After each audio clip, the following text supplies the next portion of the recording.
Shalom, selamat pagi Bapak Ibu Saudara-saudari.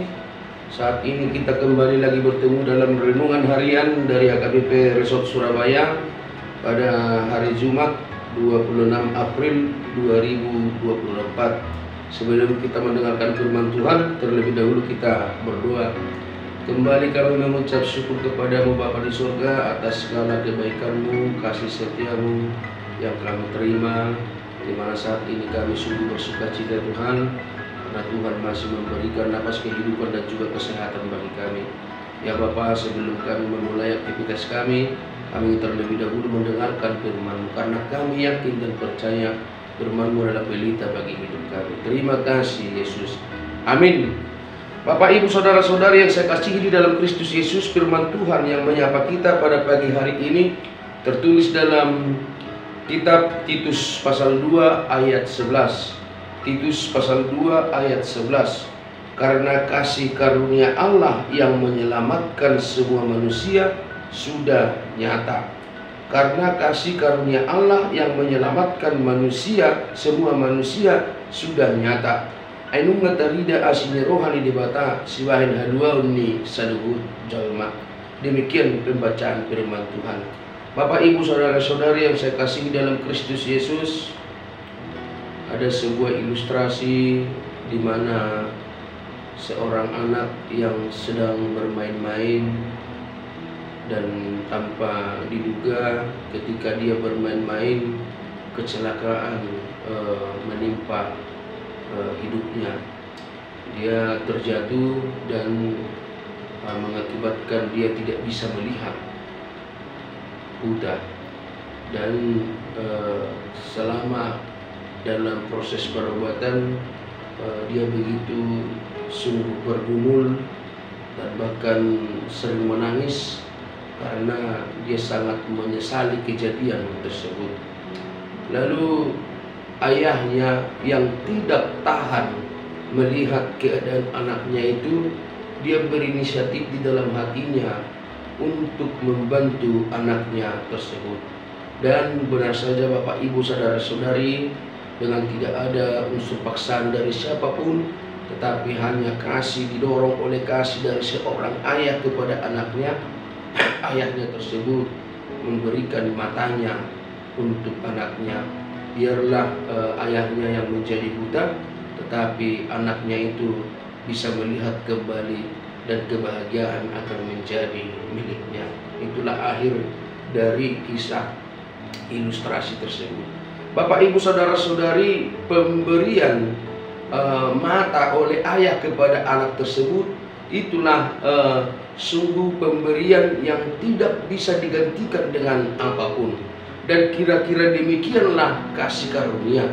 Ketika seorang ayah memberikan hidupnya, memberikan matanya kepada anaknya tersebut, maka Allah lebih dari itu memberikan kita keselamatan. Allah memberikan kita kebahagiaan. Allah menyelamatkan kita dari dosa dan kematian.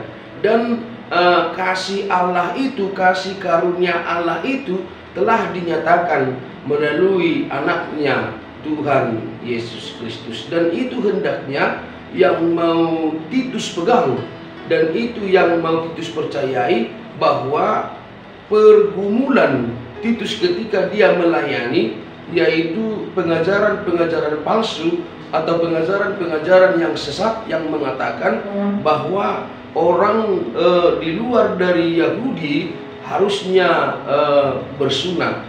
Artinya orang yang selamat itu, orang yang diselamatkan itu adalah pastinya adalah orang-orang yang bersunat. Dan orang-orang yang di luar daripada Yahudi atau non-Yahudi, ya sejatinya kalau menjadi orang yang mau diselamatkan, maka harus disunat dulu dan harus menghidupi hukum Taurat. Itulah ajaran yang dihadapi oleh Titus pada saat pelayanannya.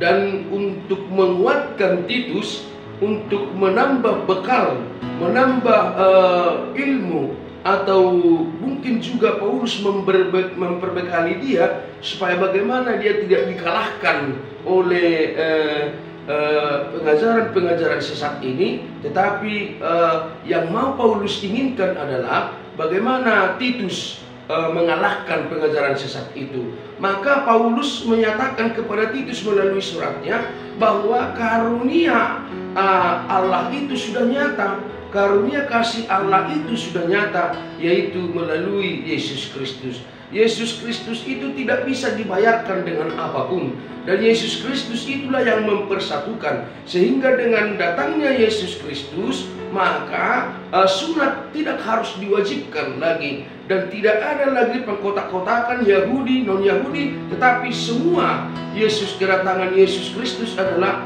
untuk menyelamatkan semua umat manusia. Dan bahkan sampai sekarang, Bapak Ibu Saudara-saudari, yang kita percayai adalah baptisan, bukan sunat lagi. Ketika orang dibaptis di dalam nama Yesus Kristus, ya dia sudah menjadi anggota kerajaan Allah. Itu yang kita yakini. Maka Bapak Ibu Saudara-saudari, kasih Allah itu, kasih karunia Allah itu sudah nyata dan menyelamatkan kita, menyelamatkan semua orang. Artinya Bapak Ibu Saudara-saudari, jangan sesekali kita mengatakan bahwa kedatangan Yesus itu adalah untuk kita, hanya untuk golongan kita, hanya untuk perkumpulan kita, hanya untuk diriku, tidak. Tetapi dia datang untuk menyelamatkan semua umat manusia. Itu yang harus kita pegang.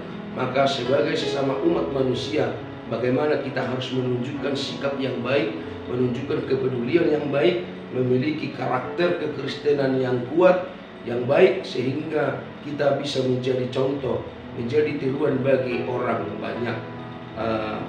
Di dalam nats ini juga kita disarankan bagaimana kita untuk bersyukur, bagaimana kita mengucap syukur atas karunia itu, yaitu dengan cara mengikut Yesus, mempercayai Yesus, dan menjadikan Yesus menjadi teladan hidup di dalam perjalanan hidup kita masing-masing. Dengan demikian, Bapak Ibu Saudara-saudari, maka keselamatan itu sudah menjadi milik kita. Dan dengan diselamatkannya kita, maka kita patutlah mengucap syukur kepada Bapa di surga melalui perbuatan-perbuatan baik kita. Bahkan mempersembahkan hidup kita, mempersembahkan apa yang ada pada kita menjadi kemuliaan bagi Tuhan. Semoga kita dimampukan, Bapak Ibu Saudara-saudari, untuk melakukan yang sesuai dengan kehendak Tuhan di dalam hidup kita. Amin. Kita berdoa. Terima kasih Tuhan untuk firman-Mu yang menyapa kami pada pagi hari ini. Kasih karunia-Mu telah nyata di dalam hidup kami. Kau telah memberikan anak-Mu yang tunggal menjadi tebus kami. Untuk itu Bapa, ajari kami untuk selalu bersyukur di dalam hidup kami melalui perbuatan-perbuatan yang baik, melalui perbuatan yang Tuhan kehendaki, di mana kami akan semakin menjauhi segala apa yang tidak Tuhan sukai dari dalam hidup kami. Terima kasih Bapa, mampukanlah kami orang berdosa ini untuk berbuat sesuai dengan kehendak-Mu. Ajari kami supaya kami hidup di dalam Engkau. Berkatilah kami semua, seluruh jemaat-Mu di dunia ini, seluruh orang percaya di dunia ini. Ajar kami untuk selalu ada di dalam Engkau. Kami serahkan hidup kami hanya ke dalam tangan pengasihan-Mu. Kami yakin dan percaya ketika Tuhan ada bersama-sama kami, maka setiap pergumulan, setiap cobaan, setiap rintangan akan dapat kami lalui satu persatu. Terima kasih Yesus, mampukan kami untuk berbuat, berkarya, dan melakukan aktivitas kami dalam satu hari ini. Terpuji, termulialah Engkau. Amin. Shalom Bapak Ibu, selamat pagi, selamat beraktivitas. Tuhan memberkati.